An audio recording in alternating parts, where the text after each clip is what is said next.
Shalom, saudara dikasih Tuhan. Pada saat ini saya mau menyampaikan kebenaran firman Tuhan kepada kita semua, supaya kita lebih mengasihi Tuhan lagi, dan kita bisa mengasihi Tuhan seumur hidup kita, bagaimanapun situasi dan keadaan yang kita hadapi. Saudara yang dikasih Tuhan, saya mau membagikan firman Tuhan kepada kita yang singkat pada saat ini dengan judul bahaya karena tidak taat. Di dalam Kejadian pasal yang ke-19 ayat yang ke-20 ayat 26, tetapi istri Lot yang berjalan mengikutnya menoleh ke belakang lalu menjadi tiang garam. Saudara dikasih Tuhan, peristiwa ini terjadi pada waktu Tuhan mau menghancurkan kota Sodom dan Gomora, karena kota Sodom dan Gomora ini kejahatannya sudah melewati batas kesabaran Tuhan. Ini sangat bahaya sekali, saudara, karena seseorang masih hidup, dia bisa tidak mendapat pengampunan Tuhan lagi, karena batas dari kejahatannya itu melewati dari kesabaran Tuhan. Ini terjadi kepada penduduk Sodom dan Gomora, dan ini hanya jadi pelajaran bagi kita dan tidak jadi kita praktekkan, ya. Jangan kita praktekkan kejahatan kota Sodom dan Gomora. Pada waktu itu, saudara, ada satu keluarga yang setia di kota Sodom Gomora yang bernama keluarga Lot, istrinya dan anaknya. Jadi pada waktu itu Tuhan mau menghancurkan kota Sodom dan Gomora, tapi orang yang bertobat ataupun orang yang mengasihi Tuhan, dia tidak akan hancurkan. Itulah sebabnya Tuhan mengutus malaikatnya ke Sodom dan Gomora untuk membawa keluar keluarga Lot ini. Tapi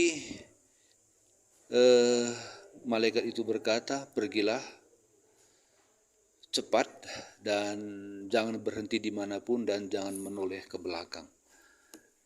Di sini, saudara, ada satu yang tidak taat, yaitu istri Lot. Dia tidak taat kepada firman Tuhan. Firman Tuhan berkata, lari, selamatkan dirimu, karena bahaya mengejar dari belakang. Kalau berlambat-lambat akan dapat bahaya. Artinya bahaya itu akan bisa mendapati mereka, mengejar mereka dari belakang. Itu makanya jangan menoleh dan jangan berhenti. Tetapi istri Lot, saudara dikasih Tuhan, dia menoleh ke belakang dan akhirnya dia menjadi tiang garam. Ini satu kesalahan fatal, karena dalam situasi yang genting seperti itu pun istri Lot masih menoleh ke belakang. Entah kenapa dia menoleh. Mungkin karena dia melihat hartanya yang banyak yang dia tinggalkan, harus dia tinggalkan, dan dia lari terus dan menoleh ke belakang. Nah, saudara dikasih Tuhan, dalam hidup ini kita perlu taat kepada Tuhan, mengasihi Tuhan dan taat. Taat memang bukanlah sesuatu yang mudah untuk dilakukan. Ketaatan adalah merupakan sesuatu yang sukar untuk dilakukan, dan ketaatan ini harus kita lakukan seumur hidup kita. Taat kepada Tuhan. Seperti ada nyanyian yang berkata, ku taat perintahmu, sabar melakukan, ku yakin Tuhan jawab doaku. Saudara dikasih Tuhan, mari kita belajar taat, supaya jangan kita kena masalah, apalagi kena masalah yang fatal, kena masalah yang tak mungkin lagi diampuni. Penyakit manusia zaman sekarang, saudara, bukan penyakit jasmani yang parah, tetapi penyakit rohani. Firman Tuhan berkata, akan terjadi di akhir zaman seperti di masa Sodom dan Gomora. Artinya kejahatan itu akan mencapai puncak seperti kejahatan kota Sodom dan Gomora. Saudara, mari kita seperti keluarga Lot yang sanggup memisahkan diri dari dosa walaupun dia dikelilingi oleh ribuan, bahkan puluhan ribu, bahkan ratusan ribu orang yang melakukan kejahatan, tetapi keluarga Lot sanggup memisahkan diri dari kejahatan kota Sodom dan Gomora. Itulah sebabnya maka mereka selamat. Hanya dalam penyelamatan itu istrinya melanggar perintah malaikat. Saudara dikasih Tuhan, perintah malaikat adalah merupakan perintah Tuhan pada waktu itu. Jadi saudara dikasih Tuhan, ketaatan itu harus nempel pada kita. Sama seperti kalau kita mengirim surat, harus ada perangkonya. Jadi ketaatan itu sama seperti surat yang dilengketkan perangko. Kalau surat itu tidak ada perangkonya, maka Pak Pos tidak akan mengirimkan surat itu ke alamat yang tepat.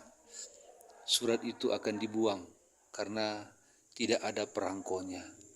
Demikian juga saudara, kalau kita mengikut Tuhan, maka ketaatan itu harus lengket pada kita sampai kita kepada tujuan ilahi, sampai kita kepada tujuan mendapat mahkota yang kekal. Saudara dikasih Tuhan, ketaatan itu jangan lepas.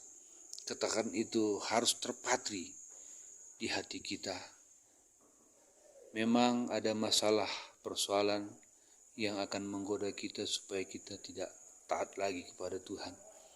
Tetapi kita harus taat. Ingatlah ilustrasi antara surat dan perangko.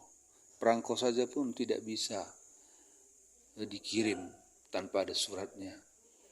Demikian juga surat saja pun tidak bisa dikirim dalam amplop tanpa ada perangkonya. Itu harus senyawa dia. Jadi jadikan ketaatan itu menjadi senyawa dengan kita. Tanpa ketaatan kita tidak punya nyawa, begitu. Tidak punya kehidupan yang kekal. Sebab anak manusia pun dia adalah seorang anak raja, ahli waris, putra mahkota, ahli waris kerajaan kekal yang menguasai seluruh alam semesta. Dia pun sudah taat di kayu salib, taat sampai mati di kayu salib. Demikian juga kita harus taat sampai mati. Inilah pelajaran kepada kita pada saat ini, saudara. Mari kita taat, belajar taat. Kalau kita gagal taat, kita kembali taat. Gagal taat, kita kembali taat, supaya jangan sempat nanti ketaatan itu lepas dari kita, sehingga tidak bisa kita mencapai tujuan Tuhan, tidak bisa kita mendapatkan hidup yang kekal. Sebab kita hidup di dunia ini, maksud Tuhan adalah supaya kita memperoleh hidup yang kekal melalui ketaatan kita kepada Kristus.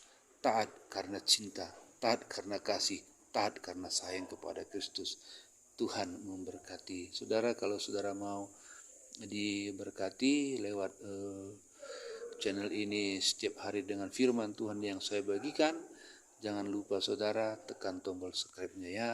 Tuhan Yesus memberkati. Amin.